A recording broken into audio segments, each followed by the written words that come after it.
Hello दोस्तों, स्वागत है आप सभी का आपके अपने चैनल दी कॉपी पेन में। तो आज इस वीडियो में हम विलोम शब्द पार्ट 2 कुछ और विलोम शब्द देखेंगे जो यूपी टेट के लिए इम्पॉर्टेंट है। तो चलिए वीडियो शुरू करते हैं। सबसे पहले अर्वाचीन लिखा हुआ है। अर्वाचीन का विलोम होता है प्राचीन। इसके बाद आएंगे आविर्भाव लिखा हुआ है। ठीक, तो आविर्भाव का जो विलोम शब्द होता है वो होता है तिरोभाव। ऐसे ही उन्मूलन का निमीलन, कृत्रिम का नैसर्गिक, जंगम का स्थावर। कृत्रिम और जंगम का जरूर याद रखिएगा। ओके, नेक्स्ट स्लाइड पर आते हैं। तो तिमिर मतलब अंधकार होता है। तो तिमिर का उल्टा जो हो जाता है वो हो जाता है आलोक। ठीक, तिमिर का विलोम जो होता है वो आलोक होता है। पाश्चात्य का विलोम होता है पौर्वात्य। विनीत का उद्यत और व्यष्टि का समष्टि।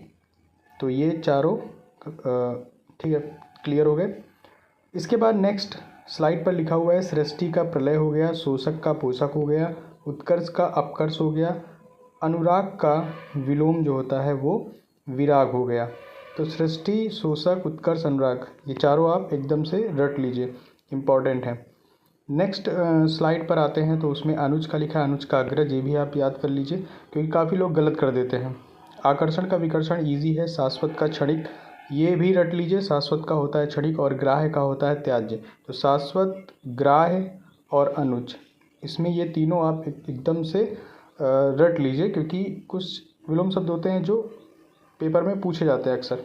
इसके बाद अगली स्लाइड पर लिखा हुआ है आकर्षण का विकर्षण, ये सब आप कर ही लेंगे। शाश्वत का क्षणिक, ठीक है, ये तो ऊपर देख चुके हैं।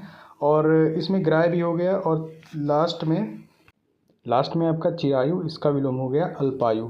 नेक्स्ट स्लाइड पे आते हैं। तो अभिज्ञ का अनभिज्ञ हो गया, अनुलोम का प्रतिलोम हो गया, अपव्यय का मितव्यय हो गया, अबला का सबला हो गया। तो अपव्यय और अबला एकदम से याद करिएगा।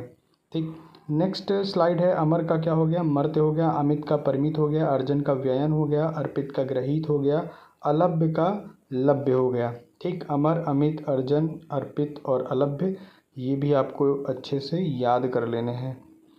इसके बाद निष्ठुर का करुण हो गया, कर्मण्य का कर्मण्य हो गया, कल्पित का यथार्थ हो गया और कृतज्ञ का कृतज्ञ हो गया। तो कृतज्ञ, कल्पित आपको बिल्कुल अच्छे से याद रखना है, भूलना नहीं है क्योंकि कृतज्ञ कुछ लोग भूल जाते हैं, कृतज्ञ लिख नहीं पाते हैं। तो अशुद्धि के लिए भी ये काफ़ी इंपॉर्टेंट है, शुद्धि अशुद्धि के लिए।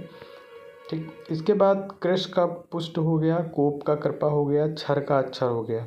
ठीक, तो ये तीन जो हैं कोप, क्षर, कृश, ये भी आपको ध्यान में रखने। कृश का पुष्ट, ये आपको बिल्कुल ध्यान में रखना है। इसके बाद क्षुद्र का विशाल हो गया, खंडन का मंडन हो गया, गणतंत्र का विलोम राजतंत्र हो गया, ये भी आप ध्यान में रखिएगा।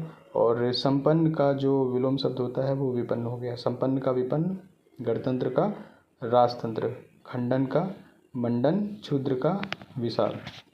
इसके बाद संपन्न का विपन्न हो गया, आस्था का अनास्था हो गया, ऊषा का संध्या हो गया, हर्ष का विलोम क्या हो गया, विषाद। हर्ष इम्पॉर्टेंट है, ऊषा भी इम्पॉर्टेंट है। तो हर्ष का हो गया विषाद। इसके बाद संपन्न विपन्न हो गया, आस्था का नास्था, ऊषा, हर्ष आप देख चुके हैं। लास्ट में लिखा है घात। तो घात का विलोम शब्द होता है प्रतिघात। घात का विलोम शब्द क्या हो गया, प्रतिघात। इसको आपको याद रखना है। और अभी जो बताया हर्ष और ऊषा, इसका भी विलोम शब्द आपको बिल्कुल अपने ध्यान में रखना है। एकाग्र का चंचल हो गया, स्वाधीन का पराधीन हो गया, मोक्ष का बंधन हो गया, अधिकृत का विलोम शब्द अनधिकृत हो गया, अंतर्मुखी का बहिर्मुखी, इसमें अधिकृत वाला आपको याद रखना। ऐश्वर्य का दरिद्रता हो गया और कहीं कहीं अनैश्वर्य भी देखने को मिलता है। उत्थान का पतन हो गया, आग्रह का दुराग्रह हो गया, स्थूल का विलोम जो है क्या हो गया, सूक्ष्म, और निर्दय का सदय हो गया। ठीक, ऐश्वर्य, उत्थान, आग्रह, स्थूल, निर्दय, ये सभी आपको बिल्कुल ध्यान में रखने हैं। तो ये हमारे कुछ 50 के आसपास विलोम शब्द थे जो आपको एकदम से याद कर लेने हैं, यूपी टेट की परीक्षा के लिए काफ़ी इंपॉर्टेंट हो जाते। ठीक, तो मिलते हैं अगले वीडियो में, तब तक अपना ख्याल रखिए।